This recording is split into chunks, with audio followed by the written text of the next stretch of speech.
So, when we last left off in our previous episode, the early church was under fire. And yes, sometimes quite literally. Believers had endured waves of persecution now for nearly 3 centuries, between local crackdowns, mob violence, and at times full scale hostility on behalf of the Roman Empire. And as we pick up today in our story, unfortunately, I can't say things improved because nothing had prepared the church for what was to come next. We'd already talked about some serious heavy duty persecution previously, but today we're going to see the worst of all. But I also want to point out that sometimes in the history of Christianity and the history of the church, it is always darkest before there is a dawn. Yes, we are going to start with the great persecution, but we're going to move on to a period of peace. So let's dive in to what happens when the church goes from persecuted to favored.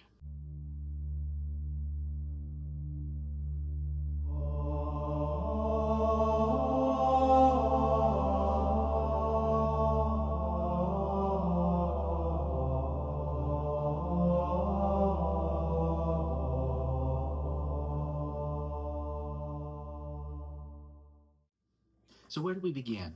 Well, first, let me say this. The Roman Empire had gone through quite a series of weakening periods of time. See, Rome was struggling to maintain balance. There was a lot of difficulties with leadership, a lot of imperial battles that were taking place. Basically, people were killing the previous emperor to become the emperor. And even in the midst of that, with all the turmoil and changes that was happening, so much of the peace and security that had defined the previous Roman eras under people like Caesar Augustus was now starting to fade away. And Rome had seriously weakened. And what they were in need of, from a purely political perspective, was a heavy, hard hand to get them back on track. And that heavy hand came in the name of Diocletian. Now, Diocletian will go down as one of the strongest and most fortifying of the Roman emperors, but unfortunately, for the Christian, his name will mean something different. His name will mean a period of the worst persecution to ever exist in the Roman Empire for the Christian believer. Diocletian rose to power in the year 284, when the Roman Empire was, as I said, unstable. It was economically fragile, politically fractured, threatened by enemies on multiple fronts. And Diocletian believed that the empire needed a strong stance in order to have order, unity, and religious uniformity. And in his view, Christianity opposed those things. I was not quite sure why this became a bee in the bonnet for Diocletian. See, he was actually in power for 18 years and did nothing in that time to harm the Christian any more than previous predecessors. He had never singled them out. It was kind of a blip on the radar for him. In fact, some sources would even claim that it was his wife and one of his daughters were actually practicing Christians themselves. But as he grew older, and in the last 2 years of his reign, Christianity became to embody for him everything that was wrong with the Roman Empire. See, Christians still refused to offer sacrifices to the Roman gods, who Diocletian believed made Rome strong. They continued to refuse to call the emperor Lord or God. And they refused to fit into the religious system that people like Diocletian believed held the empire together. So whatever was the straw that broke the camel's back, essentially Diocletian believed that Christians were causing a weakening of the masses.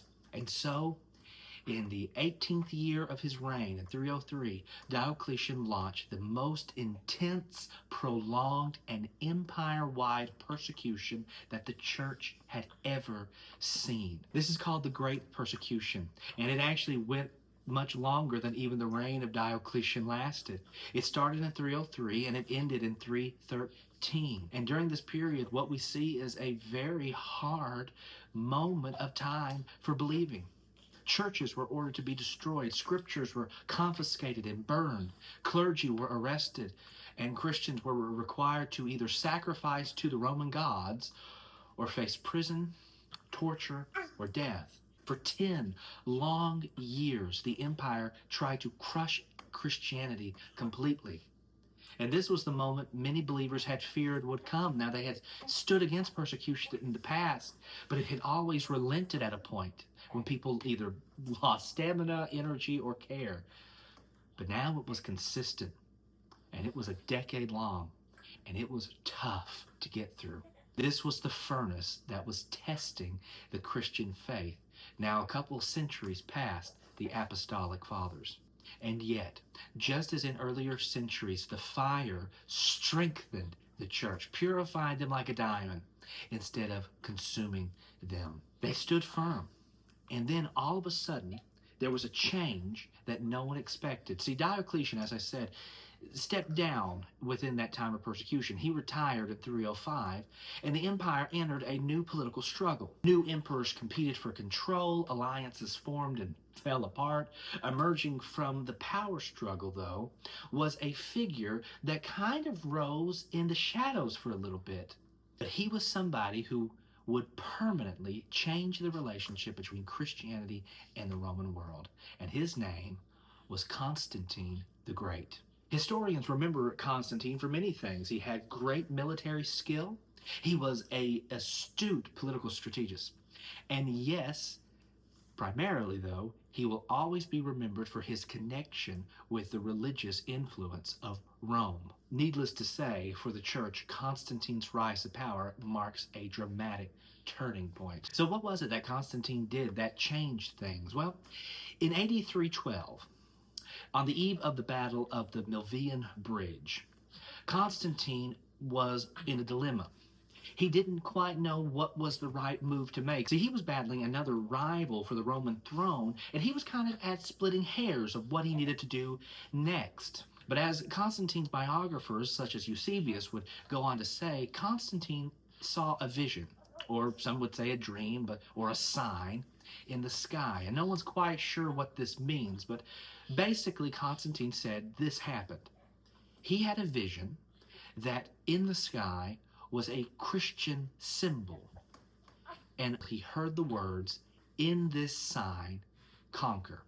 But Constantine believed that it was a sign given to him from the Christian God, and the symbol was the Chi Rho, a very prominent Christian symbol in the day. And it's said that Constantine actually had his men paint this symbol on their shields before going into battle. The Chi Rho was on all of the shields of Constantine's warriors. And as history records so well, Constantine won the battle, the Milvian Bridge.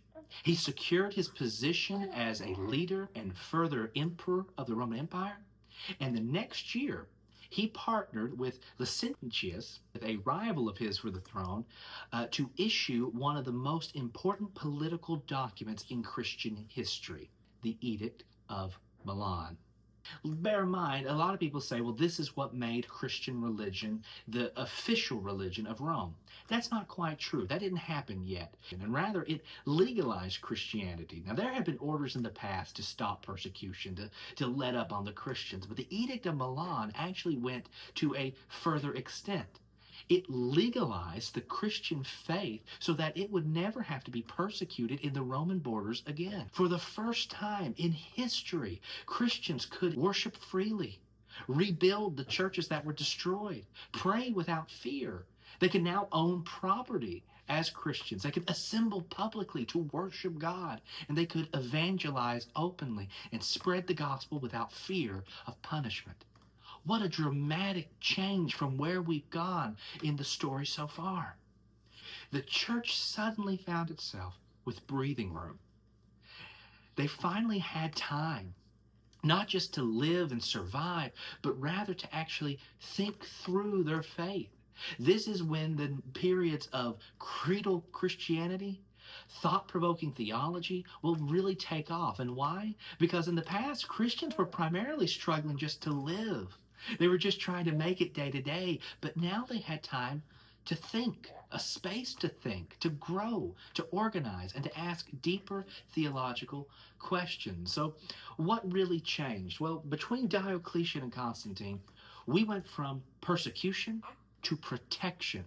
Constantine always had a favorable spot with the Christians. He actually raised his children to be Christians, and on the eve of his death, even had the bishop baptize him, which means that Constantine died as a believer. So he favored Christianity, where previous emperors looked at it as a weakness. We also went from secrecy to visibility. Under Diocletian, believers gathered in homes and catacombs. But now, under Constantine, we were able to have a space in the public square to meet and worship. And we went from survival to theological development. This was a new season for Christianity, and it directly leads to some of the deepest doctrinal moments of the faith development. Questions about the Trinity, the nature of Christ, the heart of the gospel are now able to be discussed and considered. And yet, I'd also like to take some time, if you'll let me, to compare the pros and cons of Constantine's legalization of Christianity, especially when the favoritism of Christianity comes into play. There are by far some true pros that happen here. But there's also some negative influences that might make some ugly messes later on in history. Hint, hint, it does. So what were the pros? Well, the pros are obvious. There was stability and safety. Christians had freedom from fear, no more state-sponsored violence, no more hidden gatherings. Further, we were able to preserve Scripture. Destroyed manuscripts and documents that were essential to the Christian faith were now able to be copied and recopied. And now we were able to discuss, okay, what books actually belong in the canon of the New Testament. We'll talk about that more next week. Constantine himself funded the production of new religious texts. We also were able to focus on theological clarity. Churches could now meet in council. They could correct false teaching more easily. They could articulate doctrine clearly and confidently. And of course, what this did was it made explosive growth possible. When Constantine made Christianity a sort of favored religion, Christianity spread rapidly. Increasingly was it accepted throughout society and no longer seen as a fringe movement or a cult as it had been viewed earlier.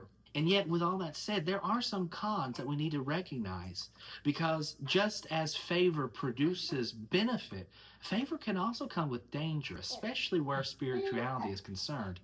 And the church was not immune to it.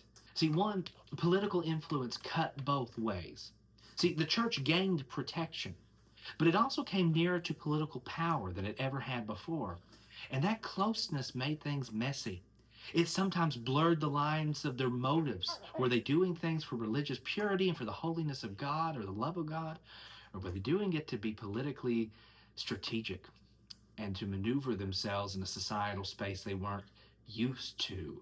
That political influence cut both ways, and it made some difficulties in the church, as we'll see later on. Second, what we also find is that cultural Christianity emerged. When persecution was enforced, the believers really had a strong group of sincere Christians to rely on. People were not nominal by any means because they were dying for their faith. Persecution weeded out nominal Christians. But now with Christianity favored, people could now become Christian and expect a social advantage. And that did not mean that they always had the right conviction of spirit. Sometimes people were Christian in name, but not in heart. And you can see that because they wanted favoritism and not so much a relationship with Jesus. That had never really been an issue before. Third, church and state alignment introduced new tension. When the emperor supported the faith, the church benefited, but what happened when emperors were misguided, or worse? There's a very famous story about a successor to Constantine who was also a Christian who had a hard time recognizing the difference between his will for the empire and God's. That made it very, very tricky, and future centuries would wrestle deeply with this dynamic of how do we balance church and state. So as we move on in our story, we're going to talk about some more things that this act in history made possible for the church, but I don't want to get ahead of myself. Let's just pause there with where we've come from. We went from a church persecuted to a church favored, and now we get to address important questions such as, what is our scripture? What do we believe about Christ? And how do we handle disagreements? We'll talk more about that in the coming weeks. But what are our main takeaways? Well, first, friends, remember, God can use both persecution and peace to accomplish his purposes. Faith grows under fire, as we've seen last week. But when we are in periods of peace and stability, we need to take those moments in order to also grow in our faith. Take advantage of the time to think through what we believe. That's what the believers are now able to do under Constantine's rule. Second, remember, freedom brings opportunity, but also responsibility. Just because the church gained favor doesn't mean it automatically grew in faithfulness. Comfort can be as dangerous as hostility, and it's something that we have to pay attention to. Third, remember, your faithfulness in periods of peace will prepare you for your faithfulness in periods of trials. When life is calm, take that as an opportunity to deepen your roots, because you need to remember storms will always come. When you have stability, use that as a time to grow. And fourth and finally, remember, the church must stay alert in every season. Whether we be in a period of persecution or a period of privilege, the call is the same. Honor Christ, follow him with integrity, and love the Lord and our neighbor as ourselves. It doesn't matter if we're in good times or bad. The call to love the Lord, to serve our neighbor, and to commit everything to Christ is essential. Friends, I want to thank you for being with me this episode. And when we come back together for the next one, we're going to look at one of the questions that became very important in this period, although we'll see it had been considered before this moment as well, but took a special prominence after Christianity was legalized. And that is the question of, what is Scripture? Have you ever wondered why we have the Bible that we have? Why some books are in it and some books are not? Next week's episode is all about that. God bless you, and I'll see you for the next episode of After the Testaments.